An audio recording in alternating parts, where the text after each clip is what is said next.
మనం చూస్తున్నాం Jubilee hills bypoll కు సంబంధించి అన్ని పార్టీలు సిద్ధమవుతున్నాయి. ఏ పార్టీ గెలవడానికి ఆ పార్టీ సన్నాహాలు చేస్తున్నటువంటి సిచ్యువేషన్ కనిపిస్తుంది. అయితే జూబ్లీ హిల్స్ ఉప ఎన్నిక నేపథ్యంలో హైదరాబాద్ లో పోలీసులు ఎక్కడికక్కడ చెక్ పోస్టులు పెడుతున్నారు, ఎక్కడికక్కడ తనిఖీలు చేస్తూ ఫోకస్ పెడుతున్నటువంటి సిచ్యువేషన్. అక్రమ డబ్బు తరలిస్తున్న వారిని అక్కడే పట్టుకుంటున్నారు. సరైన పత్రాలు చూపించకపోతే కనుక వాటిని పోలీసులు తీసుకున్నటువంటి సిచ్యువేషన్. అయితే మైత్రివనంలో తనిఖీలు చేస్తుండగా భారీగా నగదు పట్టుకున్నారు.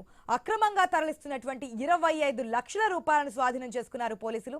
ఇది విశాఖకు చెందిన జైరాం తలాసియా అనే వ్యక్తి కారులో డబ్బు తరలిస్తున్నారు. ఎన్నికల కోడ్ ఉల్లంఘన కింద డబ్బును మధురానగర్ పోలీస్ స్టేషన్ తరలించారు.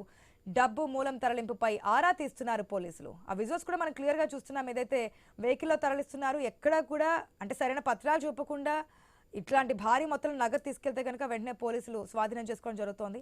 ఆ రైడ్స్ కూడా మనం క్లియర్ గా చూస్తున్నాం స్క్రీన్ లో.